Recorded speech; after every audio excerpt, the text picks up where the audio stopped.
ఈటీవీ2 ప్రేక్షకులకు నమస్కారం. తల్లి పాలతోని తనువులో ఇంకింది, గోరు ముద్దలతోని నోరార పిలిచింది, శ్రమతోటి కలిసి బతుకులో భాగమైంది, మేలైన భాషగా జగతికెక్కింది. అందుకే ఒప్పని భాషకై ఉరుకేల పనిమాని, ఒప్పైన మన భాష గొప్పతనము తెల్పా అంటూ తెలుగు భాష ఔన్నత్యాన్ని చెప్పారు కవి. అలాంటి మన భాషపై మక్కువ కలిగించే పలు ప్రత్యేక అంశాలను మీ ముందుకు తెస్తోంది నేటి తెలుగు వెలుగు.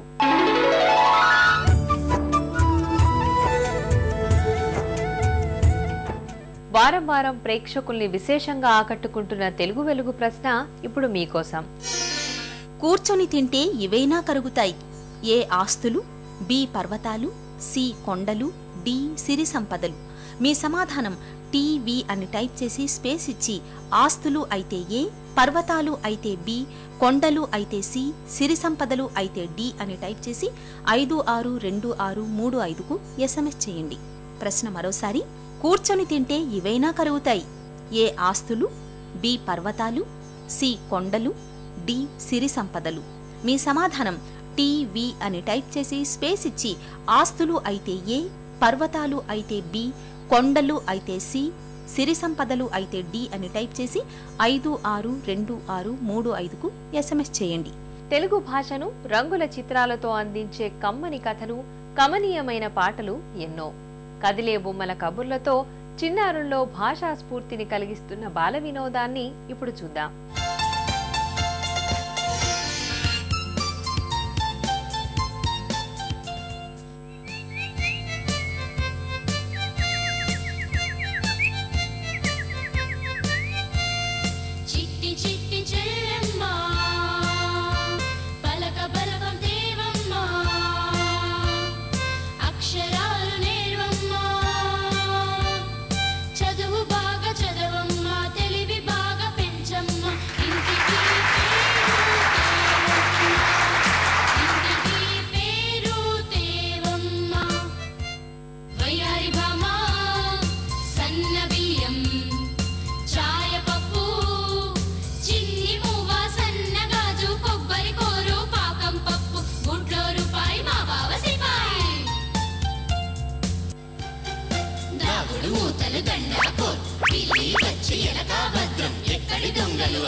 కళ్ళు మూసే కోల్ కోల్, ఎక్కడి దొంగలు అక్కడే, అణుక్కో ముణుక్కో దాక్కో గాప్చుప్ గాప్చుప్.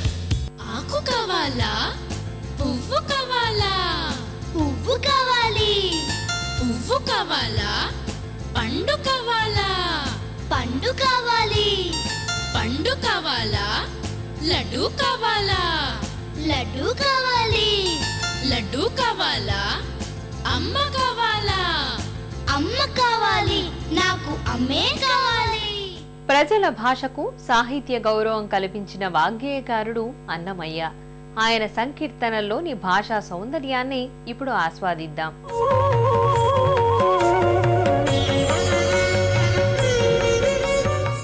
ఈరోజు తెలుగు పాటకు జన్మదినం, తెలుగు జాతికి గర్వదినం, తెలుగు భాషకు గర్వదినం. ఎంతో అద్భుతమైన సంకీర్తనలను భక్తి సాహిత్య సంగీత త్రివేణి సంగమంలా పొంగించిన తాళ్లపాక అన్నమయ్య జన్మదినం మన అందరికీ కూడా అతి పవిత్రమైన రోజు. ఇన్నిటి మూలం ఈశ్వరుడు, అతని మన్నన కొలదేనే మలయుటగాక అంటూ ఈ సంకీర్తనలో అన్నిటికీ మూలం ఆ ఈశ్వరుడు, ఆ వెంకటేశ్వరుడే అని తెలియజేస్తూ ఆ సత్యాన్ని చక్కటి తెలుగు పదాల ద్వారా మనకు అందిస్తాడు. ఇన్నిటి మూలం ఈశ్వరుడు, అతని మన్నన కొలదేనే మలయుటగాక అంటాడు ఆయన. అన్నిటికీ మూలం ఆ ఈశ్వరుడే, అతని మన్నన కొలదేనే అంటే ఆ స్వామి మనకిచ్చే గౌరవం చేతనే మన జీవితాలు సాగుతున్నాయి అని చెప్పడానికి అతని మన్నన కొలదినే మలయుటగాక అంటాడు. మలయు అన్నది అద్భుతమైన తెలుగు పదం. మలయు అంటే ప్రకాశించు, వ్యాపించు, జీవించు, ఇటువంటి అర్థాలు ఉన్నాయి. మాయామయమై మనియడి జగమిది, ఛాయల నిందు నిజము గలదా అంటాడు ఆయన. మాయామయమై మనియడి జగమిది. మనియు అంటే నిండి ఉన్న, వ్యాపించి ఉన్న. ఛాయ అంటే నీడ. నీడ అన్నది ఎప్పుడు కూడా నిజం కాదు. ఛాయల నిందు నిజము గలదా అంటే పుట్టుకకి మృత్యువుకి మధ్యలో ఉన్న జీవితం అంతా కూడా మిథ్య అని చెప్పడం ఈ పదం వాడల్లో ఉన్న ఆంతర్యం. కాయము సుఖదుఖములకు పొత్తిది అంటాడు ఆయన. కాయము అంటే శరీరం. ఈ శరీరం సుఖదుఖాలకు పొద్దుట, అంటే సుఖం వస్తే పొంగిపోవడం, దుఃఖం వస్తే కుంగిపోవడం, ఇది సర్వసహజమైన విషయం. రెయ్యి పగలు ఒక రీతే కలదా అంటాడు ఆయన.